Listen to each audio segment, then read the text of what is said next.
ලස්සනම ලස්සන දවසක් ප්‍රාර්ථනා කරනවා මගේ යාළුවෝ හැමෝටම. ඔන්න අදත් ආවා මගේ ජීවිතේ එක දවසක් කොහොමද ගෙවුනේ කියලා ඔයාලත් එක්ක ෂෙයා කරගන්න. උදෙන්ම බුදු පහන පත්තු කරලා මම ප්‍රාර්ථනා කරේ මට මගේ පවුලේ අයට වගේම මේ මුළු ලෝකේම අයට යහපත් ලස්සන දවසක් වෙන්න කියලා.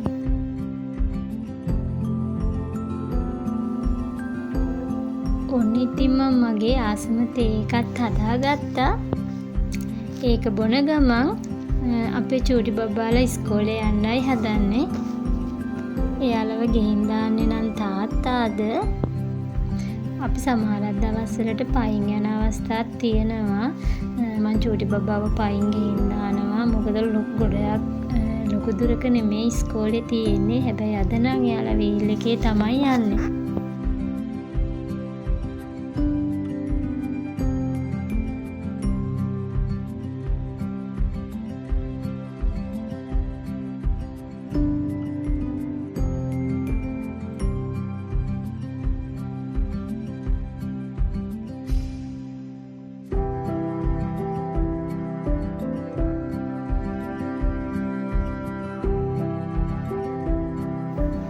ඔන්න ඉතින් ඒ අතරතුර අපි අපේ වත්ත වටේ රවුමක් යමු.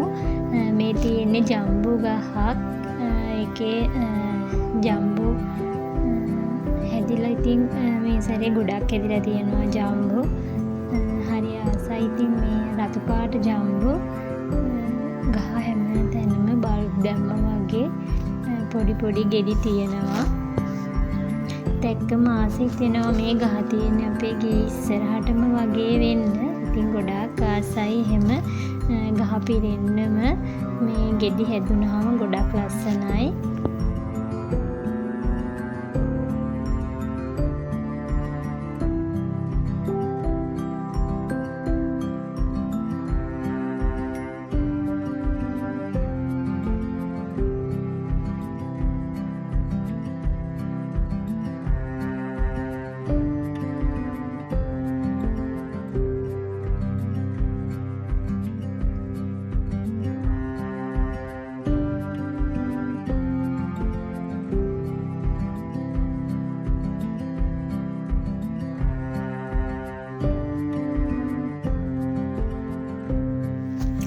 ඉතින් ලොකු රවුමක් නම් යන්න බෑ වත්ත වටේ. වෙන දවසක යමු. අදට මේ ඉස්සරහා පොඩ්ඩක් ජම්බු ගහත් එක්ක වටපිටාව පෙන්නන්නම්.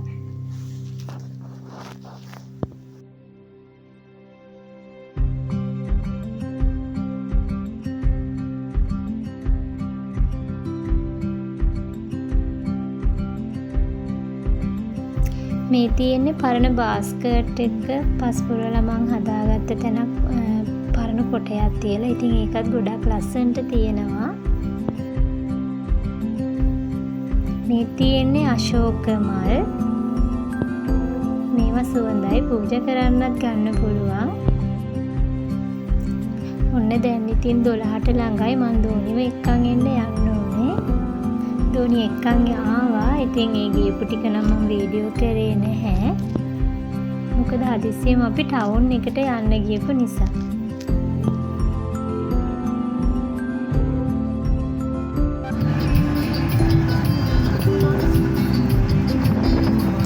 ටවුන් එකට ගිහින් ඇවිත් මෙයාට මම බත් බෙදලා දුන්නා කන්න. ඉතින් එයා කන ගමන් ටීවී එකත් බල තමයි කන්නේ.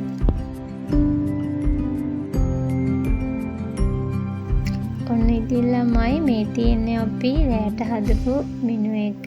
ඉතින් අද රයිස් හදලා, පරිප්පු හදලා, චිකන් හදලා සලාදයක් තමයි හැදුවේ.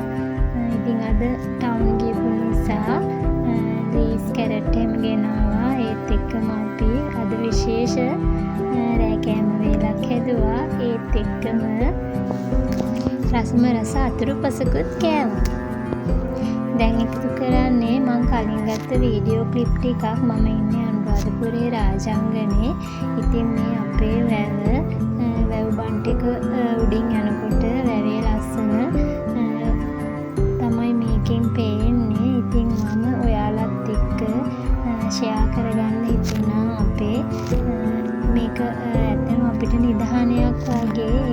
ගොවිතැනින් ජීවත් වෙන මිනිස්සු තමයි ඉන්නේ. ඉතින් මේ වැව් දියෙන් තමයි එයාලගේ ගොවිතැන් පෝෂණය කරගන්නේ. මට හිතුණා අපේ වැවේ ලස්සන ඔයාලත් එක්ක බෙදා ගන්න.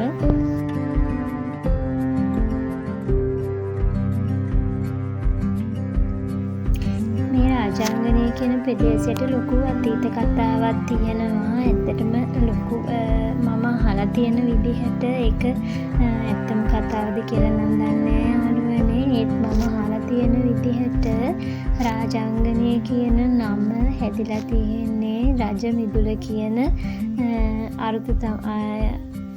අදහසින් තමයි.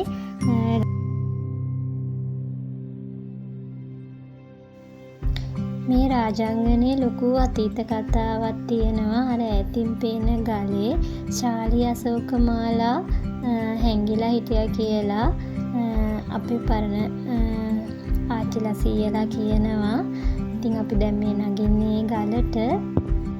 මේ ගල්පඩි ඔක්කොම ගලින්ම තමයි එයාලා මේ හදලා තියෙන්නේ. ඉතින් ලොකු වෙහෙසක් දරලා තියෙනවා මේ ගල්පඩි උඩට යනකම්ම නිර්මාණය කරන්න.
ගල උඩටම නැග්ගහම කවුරු හරි ඒ කියන්නේ පැරණි රජවරු හරි කවුරු හරි එතන රැඳිලා හිටියා කියන්නේ සාක්ෂි නටඹුන් තියෙනවා. ඉතින් මේ විදිහට තමයි ගල උඩටම නැග්ගන් පස්සේ අපේ රාජාංගනේ වැව පේන්නේ. ඉතින් ගොඩාක් ලොකු වැවක්. ලස්සන වැවක් මේක. ඉතින් මම අහලා තියෙන විදිහට නම් ලංකාවේ වැඩිම දොරවල් ගානක් තියෙන වැව දොරවල් 32ක් තියෙනවා. හැබැයි ඒ 32කින් 30ක් තමයි විවෘත කරන්න පුළුවන්. මේ ළඟදී අපිට ආව වැස්සට මුළු ලංකාවටම බලපෑපු දිත්‍රාසොලි කුණාටුවට අපේ රාජාංගනේ වැවේ දොරවල් 30ම විවෘත කරා. ඉතින් මෙතනින් තමයි පහළට බැහැලා වැව බලන්න පහළට ගිය හැකි. ඉතින් ගොඩක් වැවේ දොරවල් විවෘත කරාම නම් යන්න දෙන්නේ අනුතුරුදායක හින්දා. ඒ වුණාට සාමාන්‍ය දොරවල් ඇරෙන වෙලාවට අපි පහළට ගිහින් බලනවා. ඉතින් මම මේ ගත්ත වීඩියෝ ගොඩක් පරණ වීඩියෝ.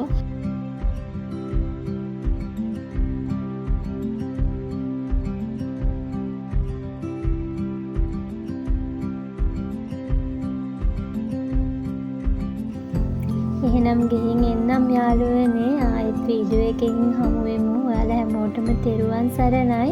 මාව සබ්ස්ක්‍රයිබ් කරලා මගේ ඊළඟ එන වීඩියෝත් බලන්න කියලා ඔයාලගෙන් ආදරයෙන් ඉල්ලනවා.